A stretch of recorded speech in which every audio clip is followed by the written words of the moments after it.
Many of you have probably owned one of those cheap $2 foam glider planes. They actually fly quite well when thrown by hand. But what if we tried adding motors to it and made it fly not just down, but up, controlling it with a remote? You're about to find that out, and moreover, you will be even able to replicate the whole thing at home. Due to frequent use, our previous cardboard version of the plane had almost completely fallen apart, so it served as the parts donor for the new, much cooler version of the aircraft. The old one weighed about 180 grams, but thanks to the plastic construction of the new plane and its starting weight of just 45 grams, I expected to get much higher flight speed and longer battery life from a single charge. Wait a second, there are two metal balls in the cockpit, and without them, the weight dropped to an astonishingly low 29 grams. Perfect. First, we needed to take the plane apart. Next, using a utility knife, we had to completely clean out the plastic from the cockpit and make it as spacious as possible for the control board and all the necessary components to fit inside, thus being protected from the moisture and damage.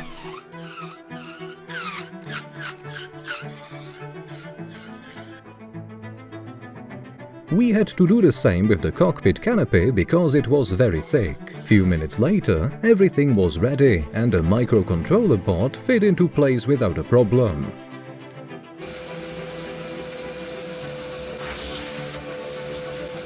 The next step was the preparation of a place to mount the motor. The easiest way to do this was by trimming a small piece of the nose of the plane using a utility knife.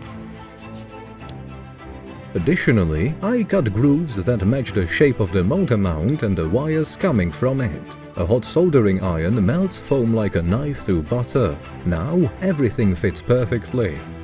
I decided not to attach the motor rigidly with glue or nails, but to mount it on a flexible suspension. For this, I attach these rubber bands to the motor's mounting tabs in a specific way. Also, I pushed a regular wooden stick through the cockpit and trimmed the ends, leaving small portions sticking out. As you can see, I easily hooked the rubber bands from the motor onto the stick. This way, in the case of a crash, the propeller and the motor won't break. They'll simply detach from their mount and I can easily put them back in their place. To make the plane capable of turning, I needed to add movable ailerons to the wings, so using a metal rubber and a utility knife,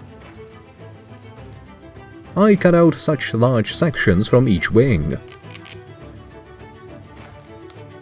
Then I trimmed a small part of the edge at the 45-degree angle. You'll see why in a moment. Next, I take a piece of reinforced tape and reattached it to the aileron in its original place.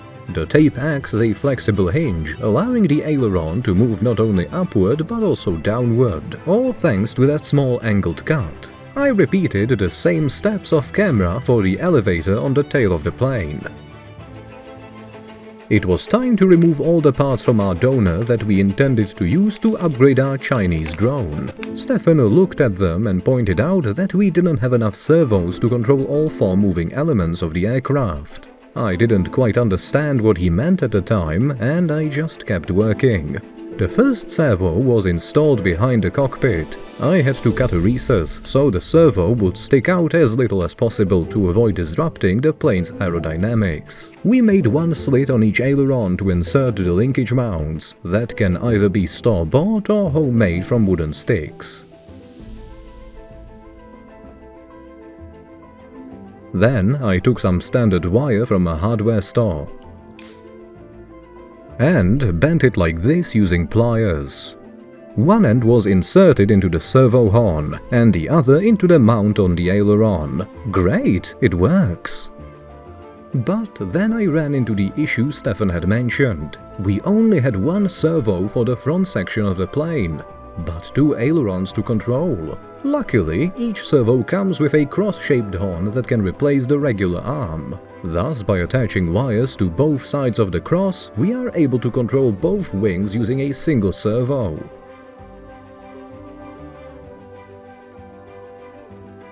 Now, it was time to prepare the second mounting point at the tail of the plane. I secured the servo there using hot glue. Just like before, I attached the linkage mount with a fairly long piece of wire. But here the situation was a bit trickier. We couldn't use a cross-shaped horn this time, because we needed both elevator flaps to move together, not in the opposite direction. To solve this problem, I took a piece of wire and bent it as shown in the video. Then, using a candle, I heated another piece of wire and used it like a soldering iron to burn grooves in the foam, shaped precisely to fit our bent wire construction. Let's fix it in place with some hot glue. Just look at how smoothly it works. This simple but clever solution allowed us to rigidly link the two elevator flaps, so they can now be controlled by a single servo. At this point, we were ready to install the control board and other electronics inside the cockpit.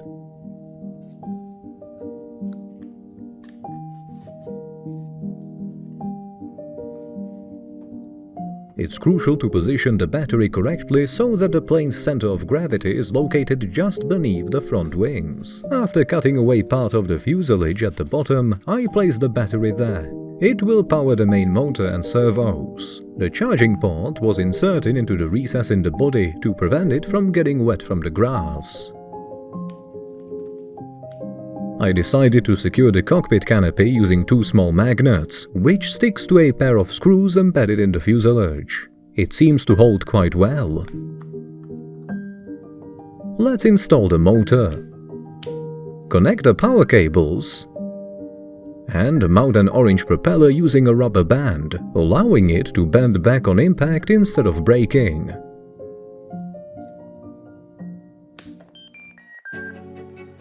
The plane will be controlled using this remote controller from AliExpress. After a few configuration tweaks, I tested the servos.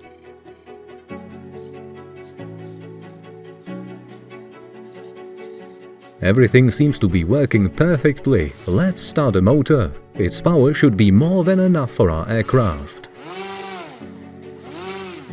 The final weight was just 114 grams. But I was concerned that the wing area had been reduced by more than a half compared to the previous model. Whether everything would actually work could only be determined through a real outdoor test. Launch and... At first, I wasn't doing very well, and the plane crashed almost immediately. Thanks to the flexible engine and propelled mount, they weren't damaged and could easily be reattached. The plane was flying extremely fast and I couldn't keep up with how quickly it changed direction. But after a while, I managed to keep it in the air for a fairly long time. You might think I'm an excellent pilot, casually pulling off such complex maneuvers, but believe me, none of this was intentional. At that point, I was simply doing my best to keep the plane from crashing or flying out of sight. Turns out, that's enough to make the flight look impressive.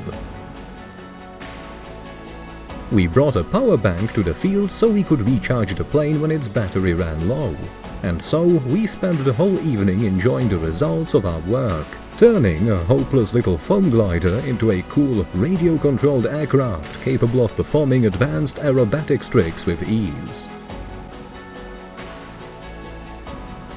By the end of the day, after many crashes, the plane looked a bit battered. But none of its critical components were damaged, and it was still ready for another mission.